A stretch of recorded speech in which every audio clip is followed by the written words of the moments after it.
देखो compound journal entries, याद है डबल एंट्री सिस्टम क्या कहता है?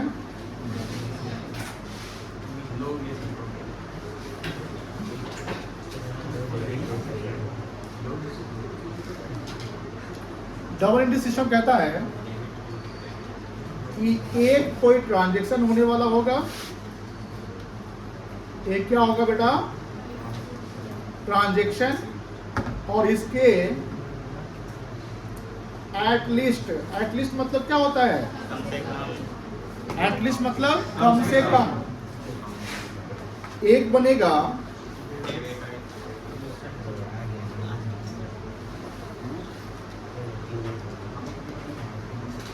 Debit accounting head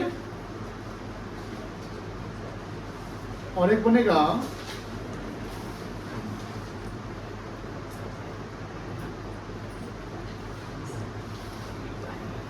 credit accounting head, है ना? मतलब कम से कम 2 अकाउंटिंग हेड बनने ही बनने हैं, मिनिमम 2।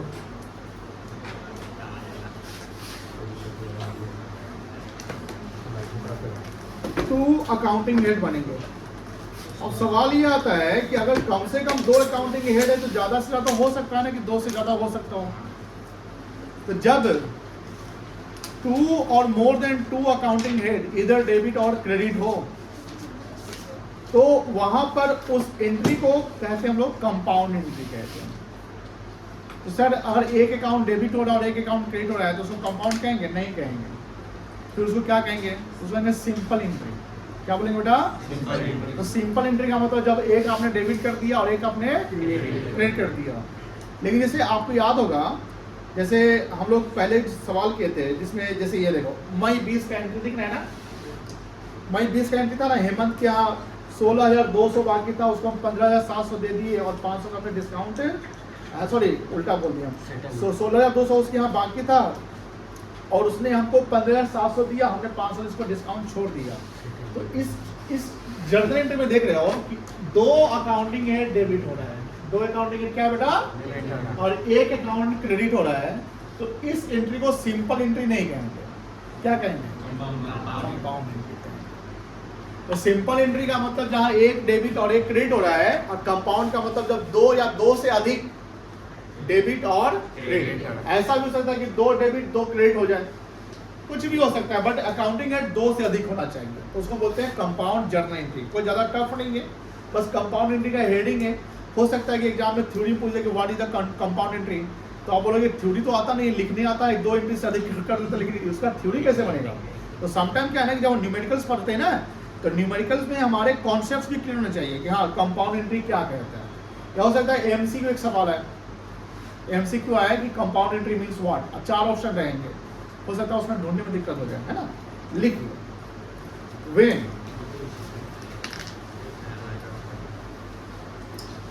टू और more than 2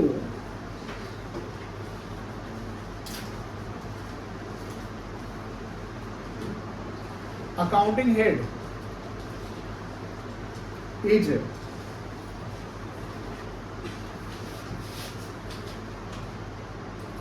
either debit or credit, it's called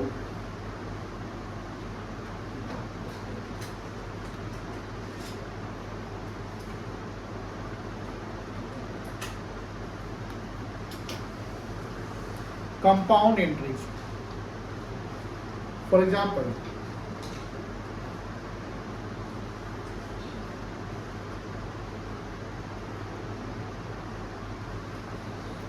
goods purchased from Ratan at rupees 50,000,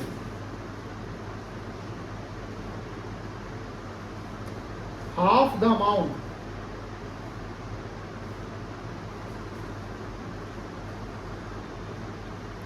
being paid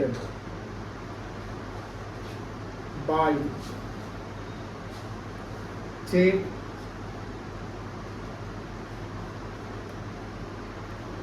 immediately.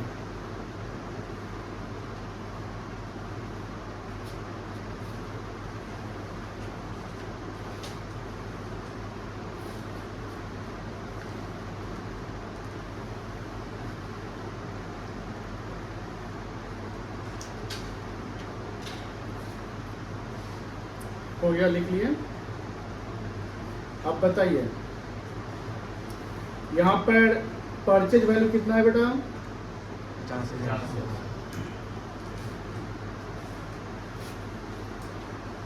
50,000 क्या खरीदे आप? गुड्स। तो कौन सा अकाउंटिंग हेड बनेगा? परचेज अकाउंट बनेगा। कोई दिक्कत नहीं है। क्या होगा? Debit credit. कितना से होगा? 50,000। किससे खरीदे? आगे लिखता है हाफ। हाफ मतलब आधा, 1/2। अमाउंट बीइंग पेड, आधा पैसा हम पेड कर दिए। कैसे पेड किए हैं? चेक से। तुरंत पेड किए, मतलब रतन के पास गए, 50,000 का सामान उससे ले लिए और 25,000 का हमने क्या किया? चेक दे दिया।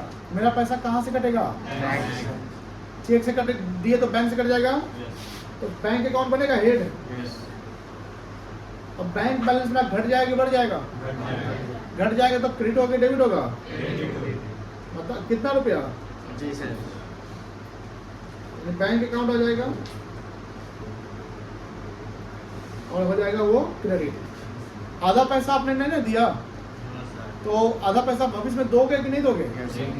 आपकी लायबिलिटी बन रही है। लायबिलिटी में कौन है? रतन है। रतन क्या है? क्रेडिटर की डेटर? क्रेडिटर। बोलो। क्रेडिटर।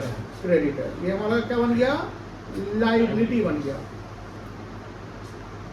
कितना का? 25,000। जिसका अकाउंटिंग हेड बनेगा रतन अकाउंट। क्या बनेगा बेटा? रतन अकाउंट। और ये क्या होगा? अब देखो, दो अकाउंट क्रेडिट हो गया, बोलो हाँ ना। Yes sir. एक अकाउंट डेबिट है, लेकिन जब वैल्यू की बात करते हैं तो वैल्यू डेबिट और क्रेडिट का हमेशा क्या होना चाहिए? इक्वल। इक्वल होना चाहिए। डेबिट में 50,000 दिख रहा है ना बेटा, और क्रेडिट में भी कितना दिख रहा है? 50,000 दिख रहा है। जब इसकी जर्नल एंट्री करेंगे, क्या करेंगे बेटा? तो क्या एंट्री होगा? Purchase account debit. डेबिट होगा ना? यस। कितना से होगा? 50,000 से टू कितना से? 25,000। To Ratan account. ये भी कितना से? 25,000। डायरेक्शन क्या होगा?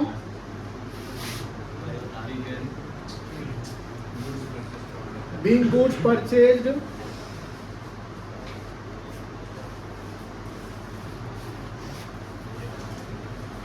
from Ratan, half amount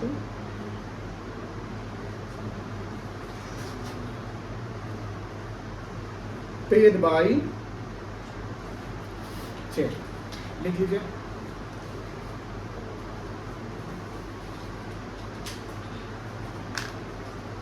sir वो बैंक से पैसा कटा तो वहाँ तो क्रेडिट भी था, लेकिन वैसे बैंक में पैसा था जैसे वो यूपीआई से मिलता तो मैसे तो क्रेडिट करके मिलता। पैसा तो हमारे पास आता है तो ना क्रेडिट पर। तो देखो होता क्या है ना, बैंक और हम अलग एक भी हम कर रहे हैं, बैंक नहीं कर रहे। बैंक में जो मतलब पासबुक है, बैंक हम लोग इसके उसको पासबुक है, बैंक डेबिट करेगा, हम क्रेडिट करेंगे। सब अपना अकाउंटिंग करते हैं। जैसे हमने खरीदा तो परचेज बैंक करेगा, इससे रतन क्या किया था? सेल किया था। रतन किस बैंक करेगा? से नीचे उतरते सबके नजरिए से अलग है। आप लोगों को पैसा दे रहे तो मैं रिसीवर हो जाऊंगा, आप जो चीज डेबिट करेंगे वही चीज हम क्रेडिट करेंगे। तो बैंक अपनी करती है। ये हो गया। एक और सवाल करें।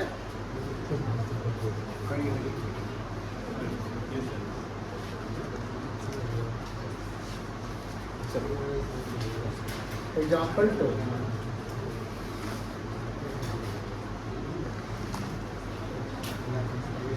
goods sold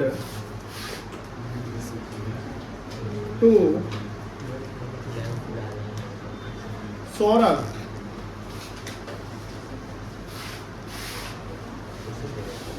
for rupee 1 lakh.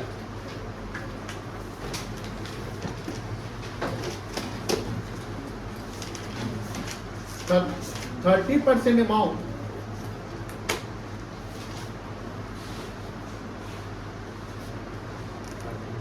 received through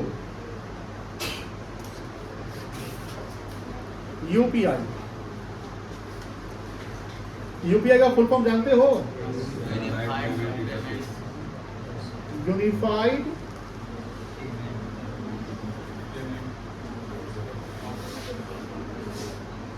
payment interface.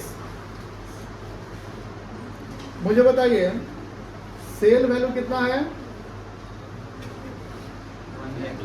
आप इस बार सामान सेल किए ना बेटा, यस सर तो सेल वैल्यू कितना है? 1 लाख 1 लाख का है। कौन सा अकाउंट बनेगा? Sale account. सेल हमारे लिए रेवेन्यू है कि एक्सपेंस है? इनकम है। डेबिट होगा क्रेडिट होगा? क्रेडिट हो जाएगा। तो सेल क्रेडिट कितना से होगा? 1 लाख से 1 लाख से। आपने ये सामान किसको बेचा है? सौरभ डेटर है कि क्रेडिटर है? डेटर होगा, एसेट्स हो जाएगा। अब मुझे बताओ कि सौरभ ने मुझे कितना पैसा इमीडिएटली पेड कर दिया? 30%। 30% थ्रू व्हाट? 1 लाख तो मुझे पैसा कैश मिला कि बैंक में पैसा जाएगा? बैंक में जाएगा। तो मेरा बैंक बैलेंस बढ़ेगा कि घटेगा? बैंक बैलेंस कितना से बढ़ेगा? 70,000 कितना पैसा लिए आप? 30% ही ना मिला आपको, हाँ। तो 70 से कैसे बढ़ जाएगा? 30% कितना आएगा? 30 आ जाएगा। 1 लाख का 30% जानते हैं ना? इसलिए कौन से अकाउंट बनाएंगे बेटा? कैश अकाउंट किस? Bank account. और ये डेबिट होगा क्रेडिट होगा? ये डेबिट हो जाएगा तो पैसा आपको मिल रहा है। और आप फ्यूचर में पैसा किसी से मांगोगे ना? किससे मांगोगे? अपने डेटर से। कितना डेटा बढ़ जाएगा? उसका नाम क्या है? सौरभ है ना। और ये भी क्या हो जाएगा? डेबिट हो जाएगा। क्या हो जाएगा बेटा? जर्नल एंट्री कर सकते हैं? क्या एंट्री होगा? बैंक अकाउंट डेबिट हो जाएगा। कितना से? 30,000।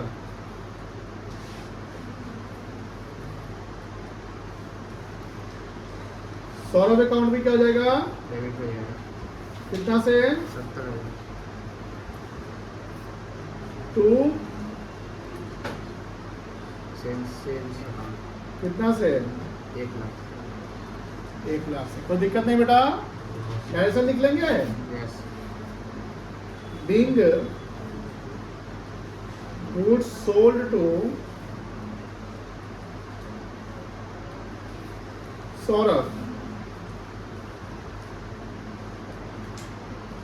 for ₹1 lakh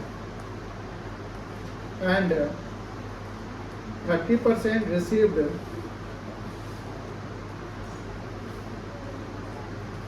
through UPI UPI.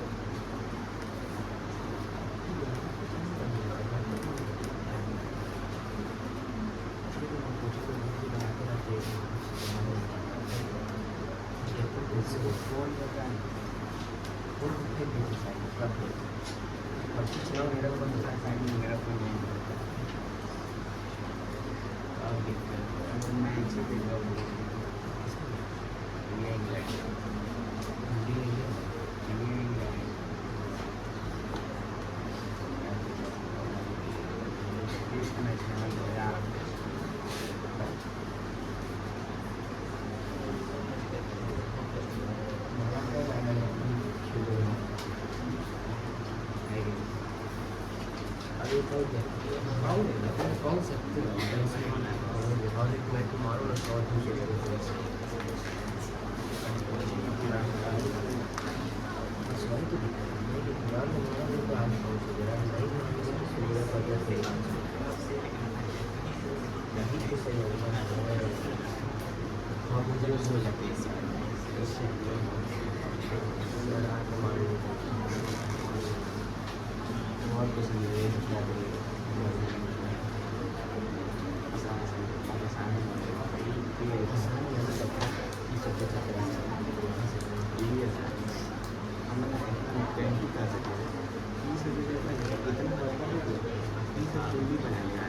गया सबका?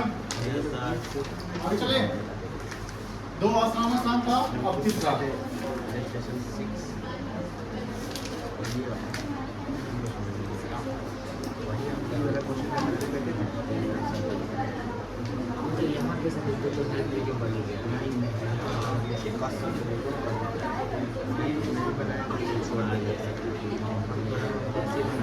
देखो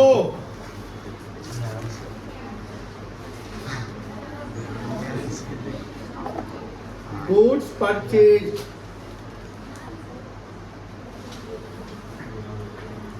from Ravi at list price of ₹. Question देना है अभी लिखिएगा नहीं, देखिए अभी लिखिएगा नहीं, समझिए। List price of ₹1 lakh.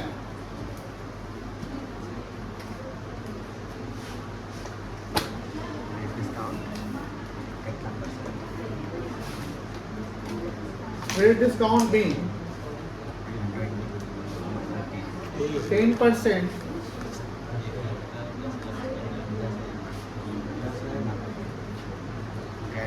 cash discount is 5%,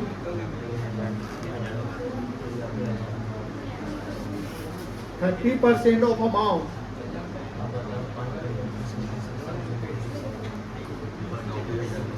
paid by check। सवाल समझ में आया? यहाँ देखो सवाल देखो पहले। गुड्स परचेज किससे किया हम लोग? रवि से। गुड्स का लिस्ट प्राइस कितना है? 1 लाख। अभी नहीं लिखिएगा, समझिएगा।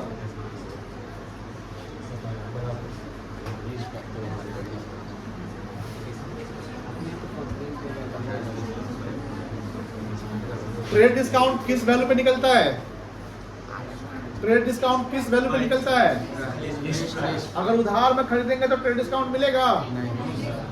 No sir. इधर कैश में खरीदो या क्रेडिट में खरीदो, ट्रेड डिस्काउंट अगर है तो पूरे पे मिल जाएगा। ठीक है, तो लिस्ट प्राइस हम क्या माइनस करेंगे? सबसे पहले माइनस करेंगे ट्रेड डिस्काउंट। क्या माइनस करेंगे बेटा?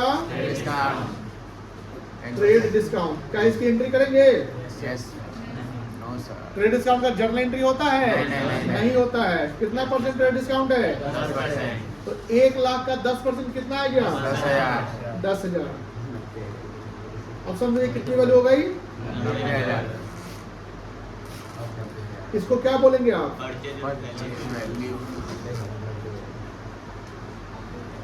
तो परचेज डेबिट होता है क्रेडिट होता है? डेबिट। अब समझो परचेज कितना से डेबिट होगा? 90,000।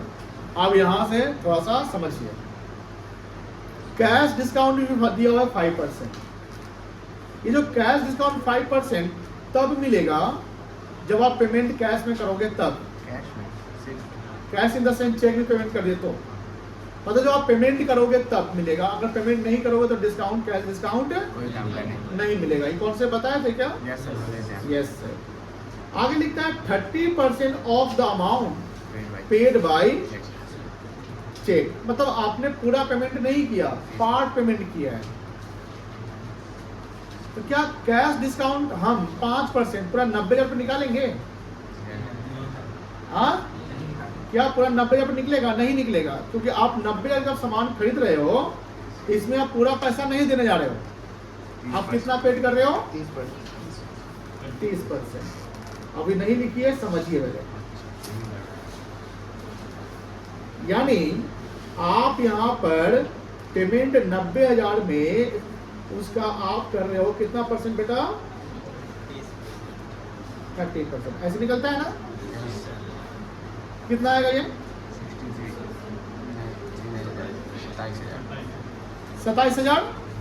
कितना पेमेंट नहीं किए? 70%। बोलो हाँ ना? तो जब आप पेमेंट नहीं किए तो क्रेडिट कहेंगे?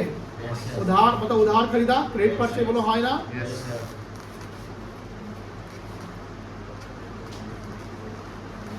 90,000 का 70/100 कितना आएगा? कोई दिक्कत? अब बताओ कैश डिस्काउंट किस पे मिलेगा, 27,000 रुपये की, 63,000 रुपये की, 90,000 रुपये लेस। Cash discount. अब 27,000 रुपये कितना परसेंट बेटा, 5/100 कर लेंगे, कितना आएगा। अब वो इतना ज्यादा फास्ट कैलकुलेशन कैसे हो गया सर, हमने सवाल बना है क्या। देखिए लॉजिकली समझाते हैं। 27,000 प्लस 10% कर लो, 2700 बोलो हाँ या ना, और 5% आधा होता है, तो 2700 का आधा कितना होगा, 13.5, 26 से 27 है ना, ऐसे कर लो। जितना ज़्यादा कैलकुलेशन आप मैनुअली करोगे ना, जब मोबाइल का यूज नहीं करोगे, उतना मेंटल आपका वर्क होगा, मेंटल एक्सरसाइज होगा, और उतने फास्ट कैलकुलेशन होंगे, और आगे में ये सब कैलकुलेशन मिलेंगे। ऐसे कैलकुलेशन तो अकाउंट्स में मिलने ही मिलने हैं, अब ऐसे कैलकुलेशन नहीं आ रहे तो फिर अकाउंट्स लेने का मतलब ही नहीं बनता है ना। 1350 डिस्काउंट मिल गया, बोलो हाँ ना, तो ये माइनस कर देंगे हम, मेरा पैसा 27,000 नहीं जाने वाला है। 27,000 में 1350 डिस्काउंट मिल गया, माइनस करके बताओ कितना आएगा ये, 25,650 आएगा, बोलो हाँ ना, बोलो आएगा। अब मेरा जो मैं चेक दूंगा सप्लायर को, वो कितने रुपए का चेक दूंगा, 27,000 का दूंगा कि 1350 का दूंगा कि 25,650 का। Very good. तो मेरा बैंक क्रेडिट कितना से होगा, पैसा जा रहा है ना, पैसा जा रहा है, बोलो हाँ ना, तो बैंक अकाउंट क्या हो जाएगा, क्रेडिट हो जाएगा, बोलो। और ये जो 1350 ये डिस्काउंट अलाउ है कि डिस्काउंट रिसीव है हमारे लिए, रिसीव है ना बेटा, तो ये मेरे लिए इनकम हो गया, तो ये भी क्या हो जाएगा, क्रेडिट। हमने कल बताया था जिधर कैश उधर डिस्काउंट, जिधर बैंक उधर डिस्काउंट। अगर बैंक क्रेडिट हो रहा है तो डिस्काउंट भी क्या रहा है, क्रेडिट। लेकिन जो 63,000 है, ये हमने सामान जिससे खरीदा था, किससे खरीदा था, रवि से खरीदा था। यहाँ पर रवि का रवि बन जाएगा क्रेडिटर, क्या बनेगा, रवि अकाउंट हो जाएगा क्रेडिट, कितना से, 63,000 से। अब यहाँ देखो एक अकाउंट डेबिट हो रहा है, एक अकाउंट बता सकते कौन से अकाउंट डेबिट हो रहा है, कौन से अकाउंट डेबिट हो रहा है, आपने क्या किया बताओ, सामान खरीदा है ना, तो परचेज अकाउंट डेबिट हो रहा है। बट ध्यान रखिएगा purchase account debit list price से नहीं होगा, लिस्ट प्राइस में क्या घटेगा, क्रेडिट डिस्काउंट घट जाएगा, घटने के बाद कितना हो रहा है ये, 90,000। तो परचेज अकाउंट डेबिट हो जाएगा 90,000 से, कितना होगा अभी लिखना नहीं, समझो, परचेज अकाउंट डेबिट 90,000 से हो जाएगा। तो हमारा चेक कितने का गया, 25,000। तो बैंक अकाउंट लिखेंगे, बोलो हाँ ना, कितना से लिखेंगे, 25,650। 25,600। आपने डिस्काउंट रिसीव किया, इनकम है, क्रेडिट हो जाएगा, तो टू डिस्काउंट रिसीव्ड अकाउंट कितना, 1,370, 70% पैसा फ्यूचर में देंगे, तो टू कितना 60 नरेशन तो लिखा जाएगा, बीइंग गुड्स परचेज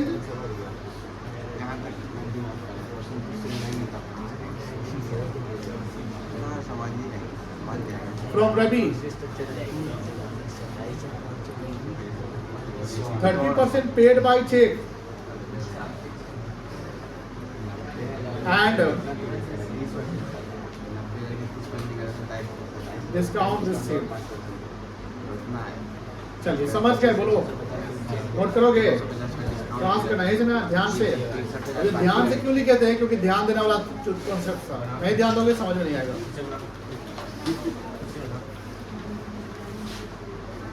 और आप लोग कैलकुलेशन करके इसका जर्नल करोगे, ऐसे कर लोगे, दे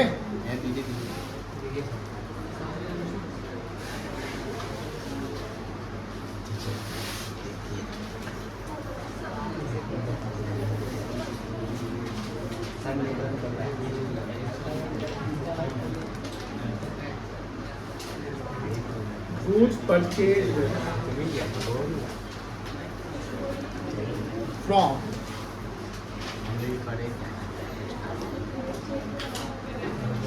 Mukul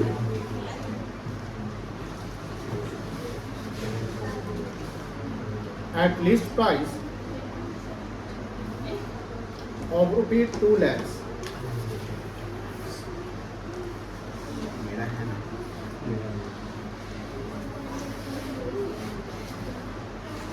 Trade discount is 20% and cash discount is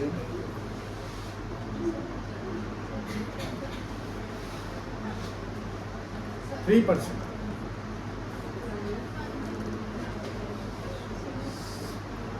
%40 of the amount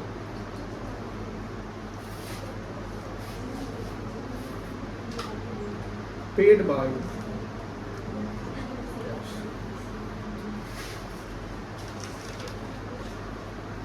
pass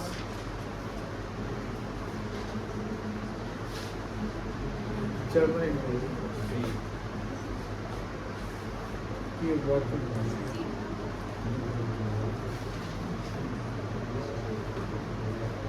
चलिए बनाइए तो इसको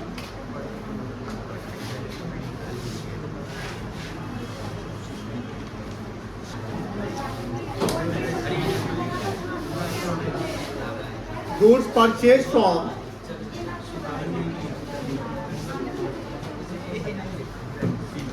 Shivam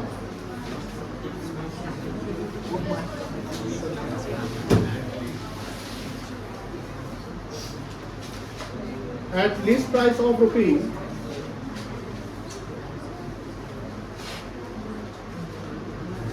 3 lakh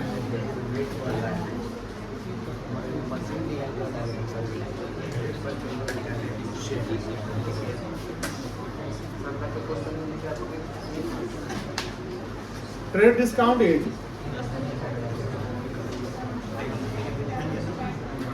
15% and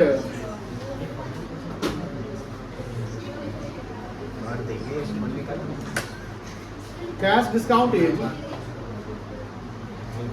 4%.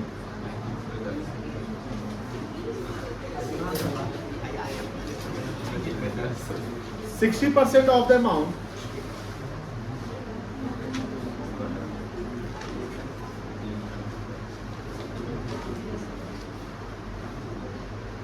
paid by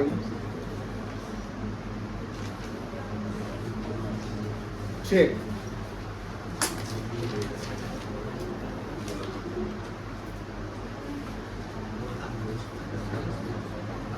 Fast journal entry with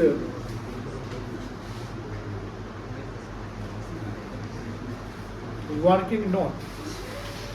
चलो इसको बना लो और ये सबसे बनना चाहिए बिना मोबाइल का कैलकुलेशन करना.